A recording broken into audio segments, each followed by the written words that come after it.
Welcome to me TV. నేను మీ మౌనిక. భారత ప్రధానమంత్రి నరేంద్ర మోడీని కాంగ్రెస్ భారతీయ అధ్యక్షులు మల్లికార్జున్ ఖార్గే తీవ్రవాది అని సంబోధించడానికి నిరసిస్తూ జడ్చర్ల మండలం భారతీయ జనతా పార్టీ ఆధ్వర్యంలో బుధవారం నిరసన కార్యక్రమం చేపట్టారు. బీజేపీ రాష్ట్ర నాయకత్వం మరియు ఎన్ రామచంద్రయ్యరావు ఆదేశాల మేరకు జడ్చర్ల మండలం అధ్యక్షులు యాట రామకృష్ణ ముదిరాజ్ నేతృత్వంలో ఖార్గే దిష్టిబొమ్మను దహనం చేశారు. ఈ సందర్భంగా నాయకులు మాట్లాడుతూ దేశ ప్రధానిపై ఇలాంటి అహంకారపూరిత వ్యాఖ్యలు చేయడం కాంగ్రెస్ దిగజారుడు రాజకీయాలకు నిదర్శనమని మండిపడ్డారు. ఖార్గే వెంటనే తన వ్యాఖ్యలను వెనక్కి తీసుకోవాలని, క్షమాపణలు చెప్పాలని డిమాండ్ చేశారు. ఈ కార్యక్రమంలో సీనియర్ నాయకులు రమేష్, ప్రధాన కార్యదర్శులు జగదీశ్వర్, ఎడ్ల శ్రీనివాస్ గౌడ్, మల్లేష్ యాదవ్, గిరిజన మోర్చా మండల అధ్యక్షులు మోహన్ నాయక్, కిసాన్ మోర్చా మండల అధ్యక్షులు శ్రీశైల ముదిరాజ్, యువ మోర్చా మండల అధ్యక్షులు గణపతి గుప్తా, బీజేపీ మండల అధ్యక్షులు శివకుమార్ యాదవ్, మండల ఉపాధ్యక్షులు కాశన్న, బీజేపీ నాయకులు తిరుపతి, ధనుంజయ్, లింగం, యాదగిరి, జీవన్, విష్ణువర్ధన్, శేఖర్, పవన్ తదితరులు పాల్గొన్నారు.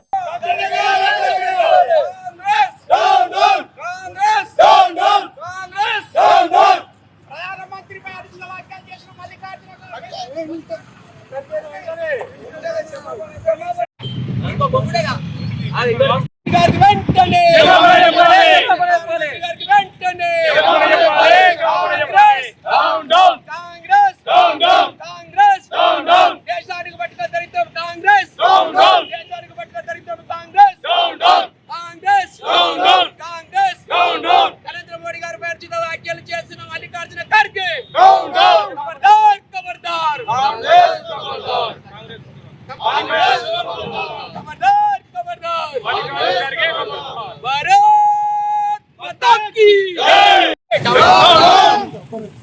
ప్రధానమంత్రిపై అర్చిత వ్యాఖ్యలు చేసిన మల్లికార్జున ఖార్గే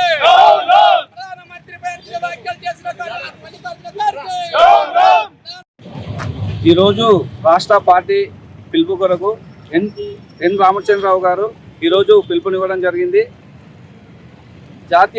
కాంగ్రెస్ జాతీయ అధ్యక్షుడు మల్లికార్జున్ ఖార్గే గారు ప్రధానమంత్రి అయినటువంటి నరేంద్ర మోడీ దేవుడు అటువంటి వ్యక్తిని ఈరోజు క్రిమినల్స్, మీరు దుండగులు, తీవ్రవాదులు అని ఎంతో అసభ్యకరంగా మాట్లాడడం జరిగింది. కాబట్టి ఈరోజు ఈ ప్రోగ్రాన్ని చేపట్టడం జరిగింది. ఖార్గే గారికి మేము సూటిగా చెప్పేది ఏంటంటే, నువ్వు అంత ఏజ్లో ఉన్నావు, అంత పెద్ద మనిషి రూపంలో ఉండి చిన్నపిల్లల మాట మాట్లాడుతూ మీ కాంగ్రెస్ అనేది తీవ్రవాద కాంగ్రెస్ మీకు అందరికి తెలిసిన విషయమే. పాకిస్తాన్లతోని మీరు అన్ని దారులు పెట్టుకున్న వాళ్ళు మీరు ఈ రోజు వరకు ఏమైనా ఇబ్బందులు అయినా అంటే ఇన్నేళ్లలో మీ గత ప్రభుత్వంలో జరిగినాయంటే మీ ప్రభుత్వంలో జరిగినాయి. అయినా కూడా మీకు సిగ్గు చరం లేకుండా ఈరోజు మోడీ గారిని ఏ రూపకంగా మీరు ఏం చేయలేని పద్ధతులలో ఇలాగా మీరు తిట్టడం అనేది జరుగుతుంది. కాబట్టి మీరు ఇలాగే ఇప్పటికీ 2-3 వాక్యాలని మేము ఏమనకుండా వదిలేసాము. ఇప్పటికీ వదిలేదు. ఇక పైన ఇలాంటి ప్రస్తావన మళ్ళీ ఒకసారి తెస్తే ఖచ్చితంగా మిమ్మల్ని ఇంట్లోకి వెళ్ళకుండా మా బీజేపీ కార్యకర్తలు ఒక్కడు 100 మందితో సమానం ఉంటారు. కాబట్టి ఖచ్చితంగా మిమ్మల్ని తరిమి కొట్టే పరిస్థితి మేము తీసుకొస్తాము. రాష్ట్రంలో కాకుండా దేశంలో గల్లీలో కూడా తిరగలేని పరిస్థితి మేము తీసుకొస్తాము. వెంటనే ఖార్గే గారు ఏజీ లిమిట్కు ఒక బుద్ధి తెచ్చుకొని ఇప్పటికైనా మోడీ గారికి క్షమాపణ చెప్పి తను మాట్లాడిన మాటలు రివర్స్ తీసుకోవాలని చెప్పి ఖచ్చితంగా మేము డిమాండ్ చేసినాం జడ్చర్ల మండల శాఖ నుంచి. చెయ్యకపోతే వెంటనే మేము రేపు ఇంకా పెద్ద ఎత్తున మీ సీఎం గారి బొమ్మను కూడా దిష్టి బొమ్మ దానం చేయడం జరుగుతుంది. ఖచ్చితంగా దీన్ని వెంటనే తీసుకోవాలని ఈ మీడియా ద్వారా మేము డిమాండ్ చేస్తున్నాం. ఈరోజు భారతీయ జనతా పార్టీ రాష్ట్ర అధ్యక్షులు రామచంద్రరావు గారి పిలుపు మేరకు మరి నరేంద్ర మోడీ గారిపై, ప్రధానమంత్రి నరేంద్ర మోడీ గారిపై మల్లికార్జున ఖార్గే గారు తీవ్రవాది అని సంబోధించి ఎలక్షన్ ప్రచారంలో ఆయన ప్రచారం ఆయన చేసుకోకుండా ఒక తీవ్రవాది అని విమర్శ చేయడం చాలా దురదృష్టకరమైన సంఘటన. ఎందుకంటే మరి ఆయనకి ఏం దోషిందో, ఎందుకంటే వాళ్ళు నిరంతరం తీవ్రవాదులతోనే సంబంధాలు ఉంటాయి, తీవ్రవాదులతోనే చర్చలు ఉంటాయి, తీవ్రవాదులతో మాట్లాడతారు. మరి వాళ్ళలాగా మీరు అనుకుంటున్నారేమో. నరేంద్ర మోడీ గారు ఒక స్వచ్ఛమైన, ఒక మరకలేని వ్యక్తి. చంద్రునికి ఒక మరక ఎలా ఉండదో నరేంద్ర మోడీ గారు కూడా మరకలేని వ్యక్తి. అలాంటి వ్యక్తిని మీరు మాటలు మాట్లాడేటప్పుడు మల్లికార్జున ఖార్గే గారు చాలా జాగ్రత్తగా ఉండాలి మీరు. ఎందుకంటే మీరు సామాన్య చిల్లర నాయకుడు కాదు, మీరు గల్లీ నాయకుడు కాదు, మీరు ఒక జాతీయ పార్టీకి అధ్యక్షులు. మీ జాతీయ పార్టీకి అధ్యక్షులు మరియు మీ వయసు కూడా మీకు సుమారు 85-90 వరకు ఉండొచ్చు. ఆ వయసు బట్టే మాట్లాడాలి మీరు, దాన్ని బట్టి విలువయ్యాలి మీరు. ఏ విధంగా మీరు తీవ్రవాదాన్ని సంబోధిస్తారండి? ఆయనకి ఎవరు మరక ఉందా? మీలాగా కాంగ్రెస్లకు మీరు చేసిన 10 సంవత్సరాలలో ఎల్లప్పుడు స్కామ్లే నడిపించారు. మీ ప్రభుత్వాలు మొత్తం స్కాములు తప్ప ఏం లేకున్నాయి. అట్లాంటిది ఇలా మళ్ళీ నరేంద్ర మోడీ గారి హయాంలో ఏ చిన్న మరక లేదు, ఎక్కడ కూడా ఇలాంటి స్కామ్ లేదు, ఇలాంటి అవినీతి లేదు.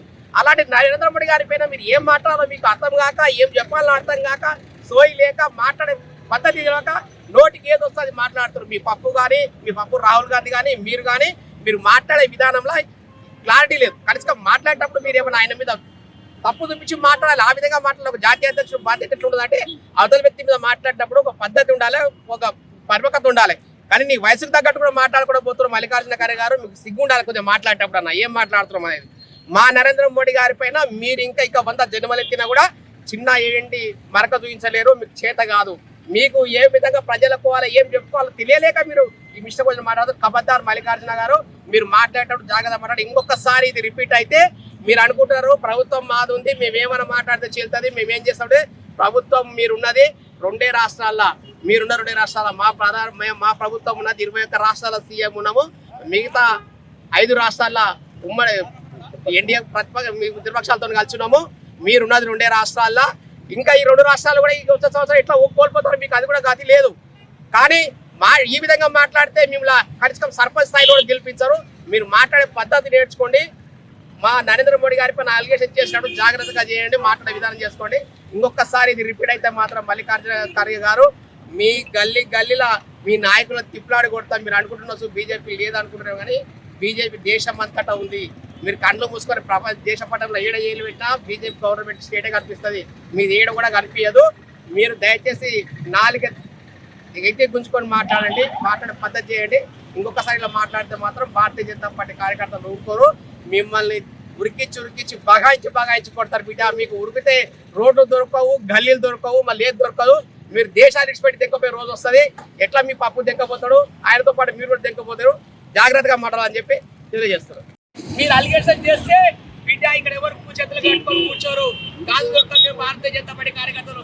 మీరు అనుకుంటున్నారు ప్రభుత్వం ఉంది, మా ఇంకా అధికారం ఉంది, మా ఇంకా పోలీసులు ఉన్నారు, మా ఇంకా మేము అణచివేస్తున్నారంటే ఇక్కడ మేము భయపడే బిడ్డ. మేము మా ఒక్క బీజేపీ కార్యకర్త మీ యొక్క 100 మంది కాంగ్రెస్ కార్యకర్తలతో సమానం. ఒక్క బీజేపీ కార్యకర్త మిమ్మల్ని తరిమి కొడతాం బిడ్డ. జాగ్రత్త మాట్లాడేటప్పుడు జాగ్రత్తగా మాట్లాడాలని చెప్పి కోరుకుంటూ ఇంకోసారి ఇలాంటి మాటలు మాట్లాడితే సహించలేదని చెప్తున్నాం.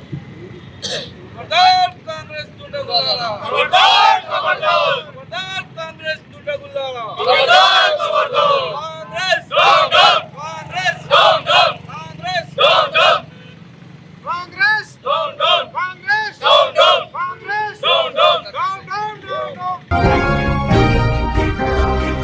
కోల్చార మండలంలోని పొతంశెట్టిపల్లి గ్రామంలో నూతనంగా నిర్మించిన ఇంద్రమ్మ ఇండ్లను గ్రామ సర్పంచ్ పాతూరి దయాకర్ గౌడ్ రిబ్బన్ కట్ చేసి ప్రారంభించారు. ఈ సందర్భంగా ఇంద్రమ్మ ఇళ్ల లబ్ధిదారులు పుల్లబోయిన నర్సమ్మ స్వామి సర్పంచ్ ను పాలక వర్గం మరియు గ్రామ పెద్దలను శాల్వతో సత్కరించారు. ఈ కార్యక్రమంలో గ్రామ సర్పంచ్ పాతూరి దయాకర్ గౌడ్, ఉప సర్పంచ్ గుండు నాని, మాజీ sarpanch Gaddameeda Narsimlu, secretary Arundhati, housing AE Sushma, TA Sudarshan, ward member Nayakoti Mahipal, Chakali Ashok, Chityala Ravi, Santosh, Srinivas, Rakesh, committee సభ్యులు, గ్రామ పెద్దలు తదితరులు పాల్గొన్నారు. కాళేశ్వరంపై హైకోర్టు తీర్పుతో నిజం గెలిచింది. మాజీ మంత్రి లక్ష్మారెడ్డి హర్షం వ్యక్తం చేశారు. కాళేశ్వరం ప్రాజెక్ట్ పై జస్టిస్ పీసీ కమిషన్ నివేదిక విషయంలో తెలంగాణ హైకోర్టు ఇచ్చిన తీర్పుపై మాజీ మంత్రి డాక్టర్ సి లక్ష్మారెడ్డి హర్షం వ్యక్తం చేశారు. కమిషన్ నివేదిక ఆధారంగా ఎటువంటి చర్యలు తీసుకోవద్దని హైకోర్టు ఆదేశించడంతో ఆయన స్పందిస్తూ న్యాయమే గెలిచిందని పేర్కొన్నారు. ఈ సందర్భంగా ఆయన మాట్లాడుతూ తెలంగాణను సస్యశ్యామలం చేసిన కాళేశ్వరం ప్రాజెక్ట్ పై కాంగ్రెస్ బీజేపీలు కావాలని విమర్శలు చేస్తున్నాయని మండిపడ్డారు. కేసీఆర్ గారి ప్రతిష్టను దెబ్బతీసేందుకు, రాజకీయ లబ్ధి పొందేందుకు ప్రతిపక్షాలు కుట్ర చేస్తున్నాయని విమర్శించారు. న్యాయస్థానాలపై నమ్మకంతో కేసీఆర్, హరీష్ రావు గారు చేసిన పోరాటం వల్లే నేడు నిజం బయటపడిందన్నారు. ఇప్పటికైనా కాంగ్రెస్ ప్రభుత్వం రాజకీయ కక్ష సాధింపులు మానుకొని పాలనపై దృష్టి సారించాలని సూచించారు. కోర్టు తీర్పుతోనైనా కాంగ్రెస్ బీజేపీలకు కనువిప్పు కలగాలని ఆయన ఆకాంక్షించారు. మహబూబ్ నగర్ డిపోలో ఆర్టీసీ కార్మికుల సమ్మె 2వ రోజుకి చేరుకుంది. టీఎస్ఆర్టీసీకి చెందిన డ్రైవర్లు, కండక్టర్లు మరియు ఇతర సిబ్బంది తమ డిమాండ్ల సాధన కోసం ఆందోళన కొనసాగిస్తున్నారు. కార్మికులు ప్రధానంగా వేతనాల పెంపు, ఉద్యోగ భద్రత, పెండింగ్ బకాయిల చెల్లింపు వంటి అంశాలపై ప్రభుత్వాన్ని కోరుతున్నారు. సమ్మె కారణంగా మహబూబ్ నగర్ ప్రాంతంలో బస్సులు రాకపోకలు తీవ్రంగా ప్రభావితమయ్యాయి. ప్రయాణికులు ఇబ్బందులు ఎదుర్కొంటున్నారు. యూనియన్ నాయకులు తమ డిమాండ్లు నెరవేర్చే వరకు సమ్మె కొనసాగిస్తామని హెచ్చరిస్తున్నారు. మరోవైపు ప్రభుత్వం చర్చలకు సిద్ధంగా ఉన్నట్లు సమాచారం.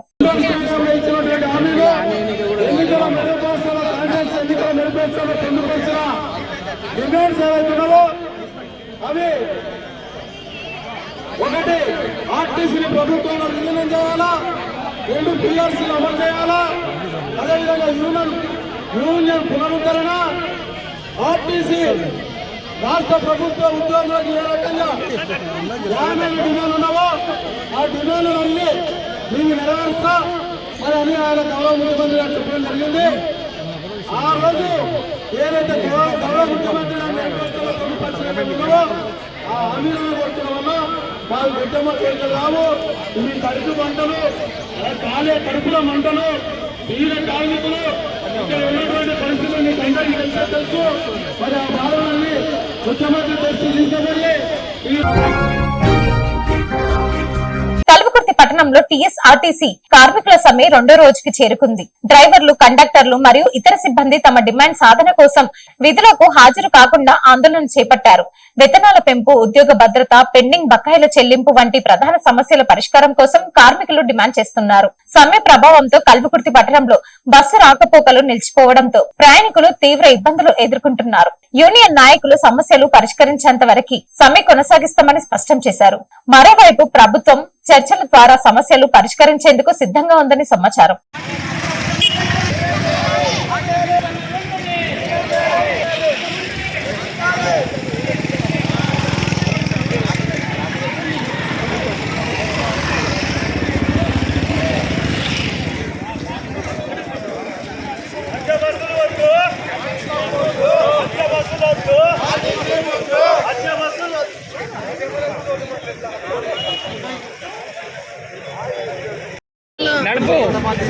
అన్ని తీసుకో అందరు నీకే ఇస్తున్నారంటే నీవే అర్థం చేసుకో.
స్లోగన్స్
नहीं आना ले तो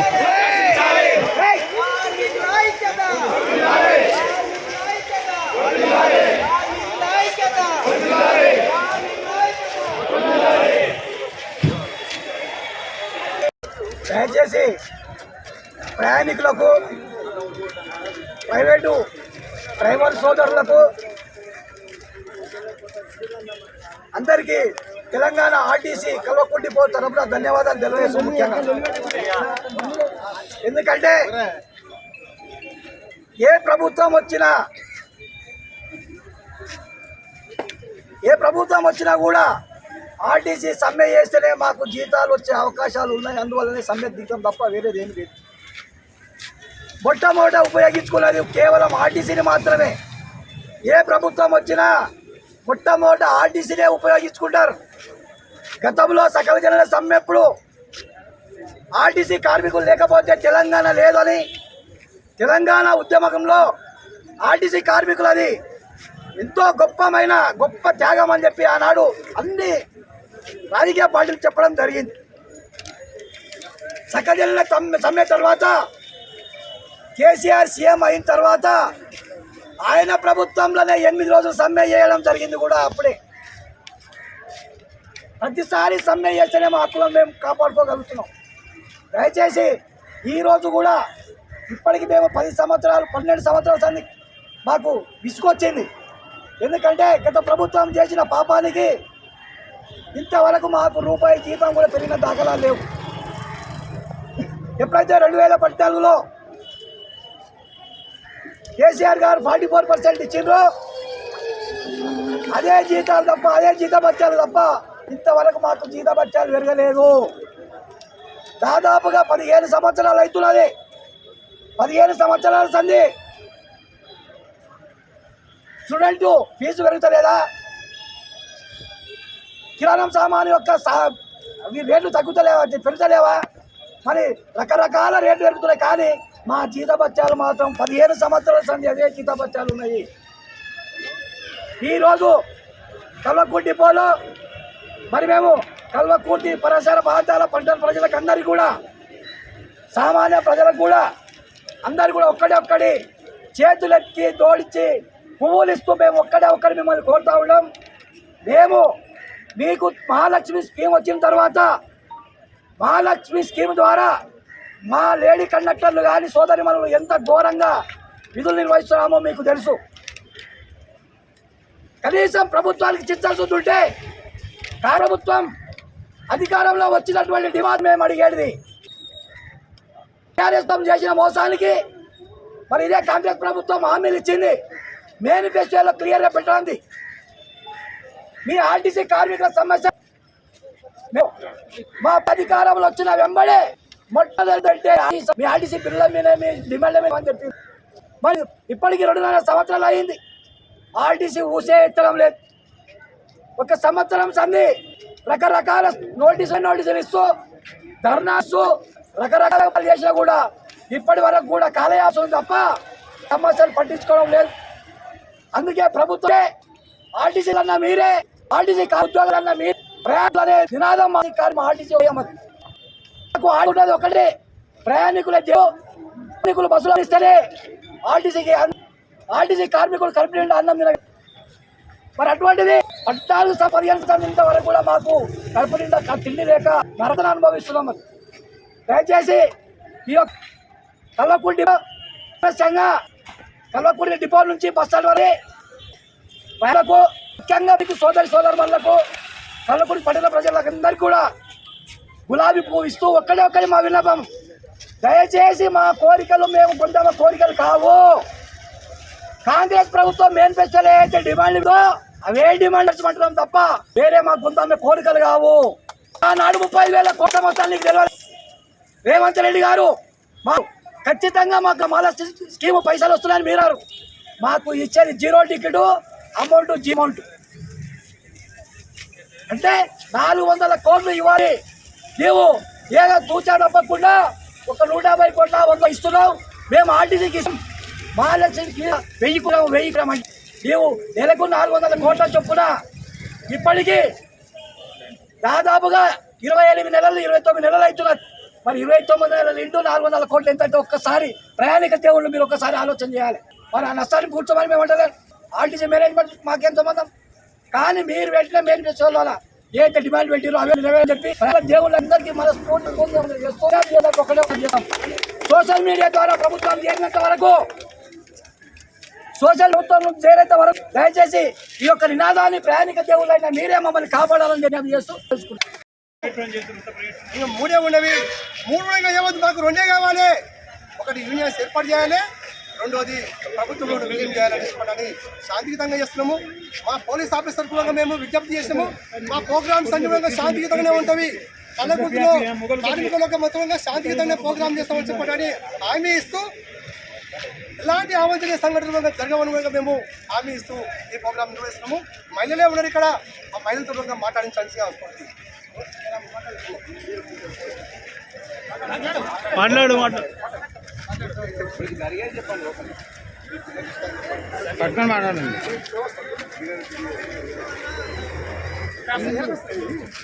రెండు రోజులు సమ్మె విజయవంతంగా జరిగింది. ఎక్కడ ఎలాంటి అవాంఛనీయాలు జరగకుండా శాంతియుతంగానే సమ్మె జరుగుతుంది. కనుక దయతో అందరు సహకరించండి. మేమేమి కొత్త విషయాలు అడుగుతలేము. ప్రభుత్వం ఏదైతే హామీలు ఇచ్చిందో అట్టి విషయాలనే మేము కోరుతున్నాము. ఎందుకంటే ప్రభుత్వం చెప్పేటప్పుడు ఒక విధంగా చెప్పింది, మరి 2.5 సంవత్సరాలు కూడా గడిచిపోతుంది. అయినప్పటికీ ప్రభుత్వము వారు ఇచ్చిన హామీలో ప్రభుత్వం విలీనం చేయాలని ఎప్పటి నుంచో ఉంది. గత కేసీఆర్ గారే దీని విషయాల్లో మాకు సహకరించిపోయిండు.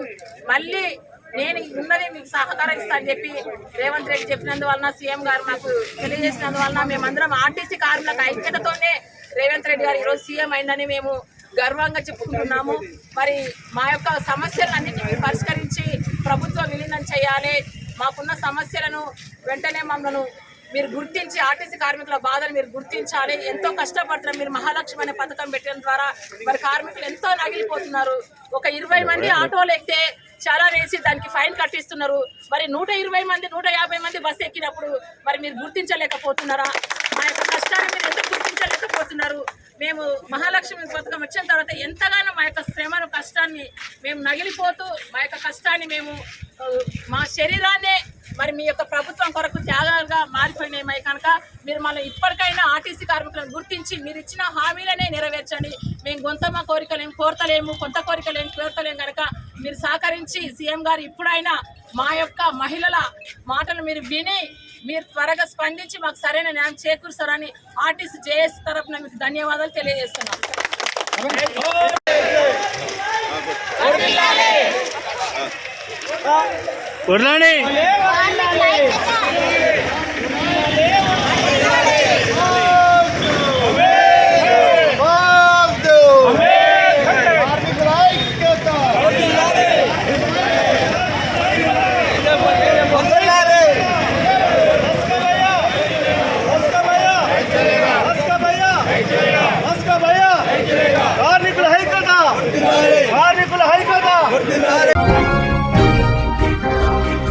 హైదరాబాద్ లోని ఉప్పల చారిటబుల్ ట్రస్ట్ చైర్మన్, రాష్ట్ర మిషన్ భగీరథ మాజీ వైస్ చైర్మన్, బీఆర్ఎస్ పార్టీ రాష్ట్ర నాయకులు ఉప్పల వెంకటేష్ గారిని మర్యాద పూర్వకంగా కలిసి వారి గ్రామంలో ఉప్పల చారిటబుల్ ట్రస్ట్ ద్వారా కొందరి పేదవారికి ఇండ్లు నిర్మాణానికి సహకరించాలని కోరిన గ్రామ ప్రజాప్రతినిధులు.